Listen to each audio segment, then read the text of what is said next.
اعوذ باللہ من الشیطان الرجیم بسم اللہ الرحمن الرحیم اللہم صلی علی محمد وآل محمد وعجل فرجہم اجمعین۔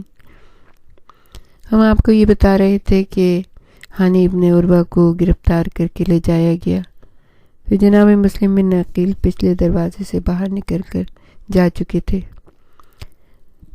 مسلم بن عقیل کے دونوں بچے قاضی شرعی کے ہاں پناہ گزین تھے۔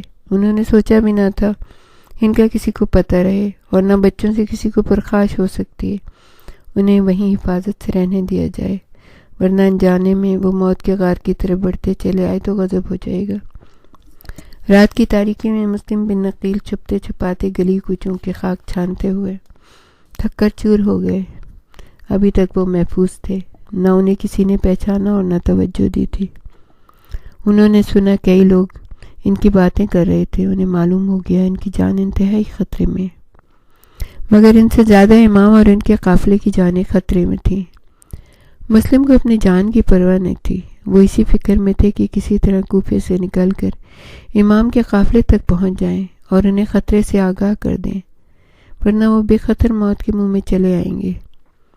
تاریکی میں انہیں اور مکانوں سے دور ایک مکان نظر آیا۔ حالت اتنی خستہ ہو رہی تھی کہ قدم اٹھانا دشوار تھا۔ بھوک اور پیاس کی تکلیف ناقابل برداشت تھی۔ مسلسل 48 گھنٹے سے حلق میں پانی کی بوند بھی نہ گئی تھی۔ کسی سے مدد مانگنے کی ہمت نہ تھی، ہر طرف موت منہ پھاڑے کھڑی تھی۔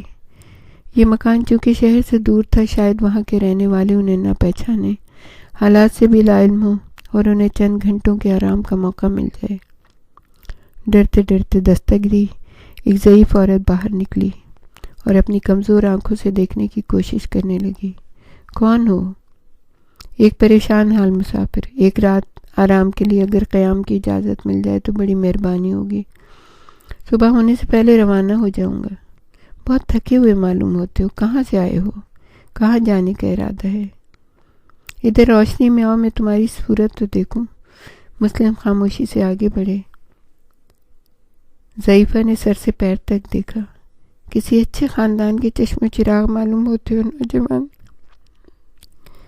تمہیں دیکھ کر آپ سے آپ دل کھچا جاتا ہے، یاد نہیں پڑتا تمہیں کہاں دیکھا ہے۔ تم تو اس وقت شاید پیدا بھی نہ ہوئے ہوگے، مگر اب میں ایسی گئی گزری بھی نہیں۔ شیر خدا حضرت علی ابن ابی طالب ادھر سے گزرے تھے، میں نے بھی انہیں دیکھا تھا، تمہیں دیکھ کر نہ جانے کیوں وہ یاد آ گئے۔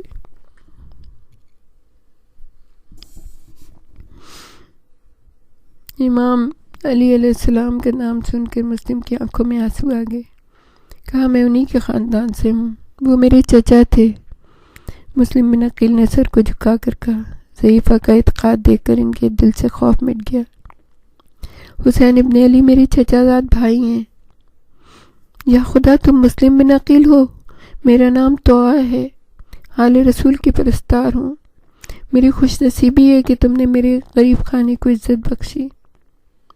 خدا غارت کرے، ملعون تمہاری جان کے دشمن ہو رہے ہیں۔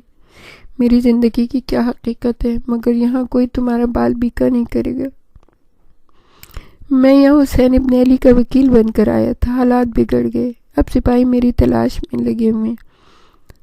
لعنت ہو ان سپاہیوں کی صورت پر، اندر آ جاؤ، ضعیفہ نے کہا۔ اس نے انہیں پانی پلایا، ہاتھ منہ دھونے کو پانی دیا، پھر تشت میں کھانا لگا کر سامنے رکھ دیا۔ آرام دہ بستر بچھا لی، جب تک جی چاہو یہاں رہو، یہاں کوئی نہیں آتا ہے۔ میرا ایک پوتا ہے، اسے بھی آنے کی فرصت نہیں ہے، بس چند گھنٹے آرام کر کے روانہ ہو جاؤں۔ مسلم میں ہاتھ دھو کر پانی پیا اور کچھ حلق سے نہ اترا، 2 نوالے کھا کر شکر خدا کیا اور نماز کے لیے کھڑے ہو گئے۔ قسمت کی خوبی دیکھیے، جس پوتے کو کبھی بڑھیا کے پاس آنے کی فرصت نہ تھی، آن دھمکا۔ حجرے سے نکل کر دیکھ کر ضعیفہ کو کھانا کس کے لیے لے کے گئی تھی۔ ایک تھکا ہمارا مسافر غریب نے 2 نوالے کھائے۔ لے بیٹا، تو یہ کھانا کھا لے، میں یہ گھاس پھوس چھوتا بھی نہیں، میں مسلم بکرے کے کباب اڑا کر آ رہا ہوں۔ کون ہے تمہارا مہمان؟ تمہارا مہمان کون ہے؟ کہیں کوئی ایسا ویسا آدمی نہ ہو؟ نہیں نہیں، بہت عظیم انسان ہے، پگلے بیچارہ آفت میں پڑ گیا ہے، رات کے رات رہے گا، صبح چلا جائے گا۔ میں پوچھتا ہوں کون ہے، کیا نام ہے؟ آہستہ بول بیٹا، تھکا ماندہ سو رہا ہے، آنکھ کھل جائے گی. تم نہیں بتاتی تو میں خود جا کر پوچھ لوں. نہیں بتاتی ہوں بیٹا، بتاتی ہوں. ہمارے نصیب جاگ اٹھے. ہمارے ہاں آج پیغمبر خدا کے خاندان کا ایک فرد مہمان ہے. کون؟ مسلم بن عقیل. بیٹا کسی کو نہیں بتانا تجھے، میری قسم. بس کیوں بتاؤں گا، میری ان سے کون سی دشمنی ہے، پوتے نے مکاری سے کہا. جب ضعیفہ سو گئی تو وہ چپکے سے اٹھا اور اٹھ کر شہر کی طرف بھاگا. اس نے ساری تفصیل بتائی. ابن زیاد 2500 سپاہیوں کو لے کر مسلم کو گرفتار کرنے کے لیے روانہ ہو گیا. صبح تڑکے جب ضعیفہ وضو کا پانی لے کر حجرے میں پہنچی تو دیکھا مسلم بن عقیل پریشان بیٹھے ہیں. کیا بات ہے صاحبزادے، کیا نیند نہیں آئی؟ نہیں اماں، بڑی اچھی نیند آئی، مگر صبح ہوتے ہوتے عجیب خواب دیکھا کہ میرے چچا علی ابن ابی طالب کھڑے ہیں اور مجھ سے کہہ رہے ہیں اٹھو مسلم، اتنی نیند اچھی نہیں. میری آنکھ کھل گئی، بہت دیر ہو گئی، مجھے اپنی جان کی ذرا پرواہ نہیں. دکھ یہ کہ حسین ابن علی بے خبر چلے آ رہے ہیں، انہیں اطلاع دینا ضروری ہے.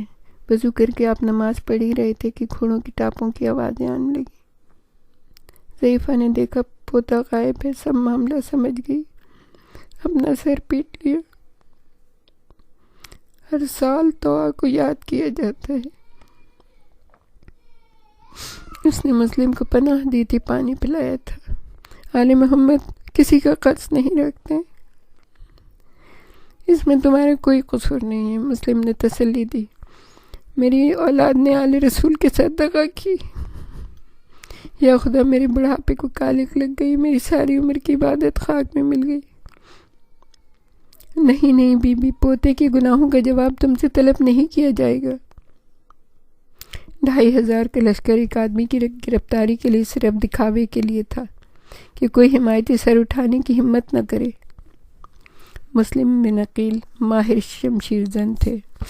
مسلح سے اٹھ کر تیار ہو گئے. میں تنہا ہوں، حسین کا ایلچی ہوں، میرا قتل تم پر کسی طرح جائز نہیں ہے. تو پھر تلوار توڑ دو، ہمارے سامنے ڈال دو.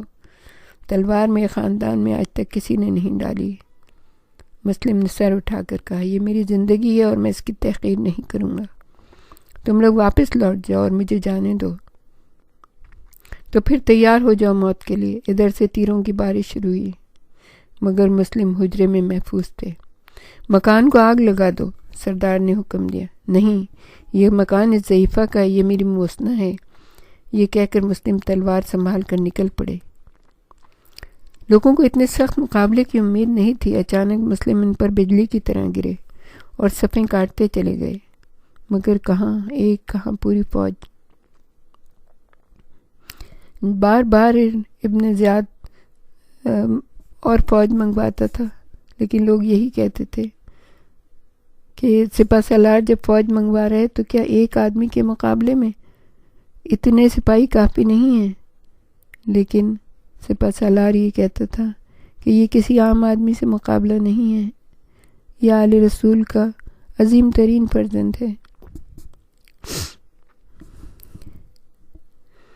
مسلم لڑتے رہے، زخمی تھے، خون بیٹھ رہا تھا، پھر بھی تلوار ہاتھ سے نہ چھٹی تھی. اب لوگوں نے ایک عجیب کام کیا. ایک گڑھا کھودا، اس کو خش و خاص آگ سے پر کیا.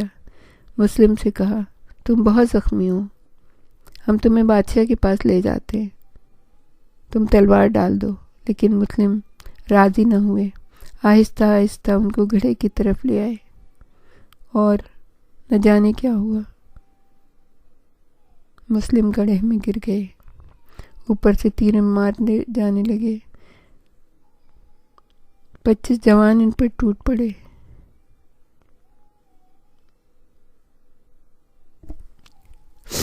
مسلم بن عقیل تنہا یہ وار سہتے رہے. ان کی مشکوں کو کس لیا گیا، ان کو لے کر ابن زیاد کے دربار میں پہنچا دیا گیا.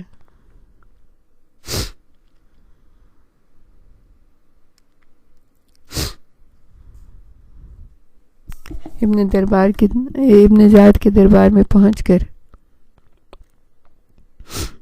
مسلم بن عقیل نے ابن زیاد کو سلام نہیں کیا۔ لوگوں نے کہا تم نے اپنے امیر کو سلام نہیں کیا۔ آپ نے ارشاد فرمایا میرا امیر صرف حسین ابن علی ہے۔ چند ہی لمحوں میں مسلم بن عقیل کو چھت پر لے جایا گیا۔ چھت پر آپ کا سر کاٹ کے لاش کو چھت سے زمین پر پھینک دیا گیا، اور پھر چند ہی لمحوں کے بعد لاش کو رسی سے باندھ کر سارے شہر میں گھسیٹا گیا تاکہ دیکھنے والوں کو عبرت ہو۔ جسم کی ہر طرح بے حرمتی کی گئی اور قلعے کی فصیل سے نیچے دلدل میں پھینک دی گئی، جہاں تھوڑی ہی دیر پہلے ہانی ابن عروہ کی لاش پھینکی گئی تھی۔ طوع کے مکان کو آگ لگا دی گئی۔ اس کا پوتا اس دم انعام و اکرام لے کر پہنچا اور اپنی شان دکھانے لگا، مگر سپاہیوں نے لوٹ مار شروع کر دی، اسے مار پیٹ کر انعام و اکرام چھین دیا اور جلتے مکان میں دھکیل دیا۔ ہمارا سلام ان ہستیوں پر جنہوں نے اللہ کے احکامات کی تعمیل کی۔ خاندان رسالت کے ساتھ ایک گلاس پانی کا بھی جس نے احسان کیا ہے، اس کو رہتی دنیا تک اس کا نام، اس کا کام باقی رہے گا، اور جس نے آل رسول سے دغا کی، رہتی دنیا تک ان کے اوپر لعنت برستی رہے گی۔ وآخر دعوانا ان الحمد للہ رب العالمین۔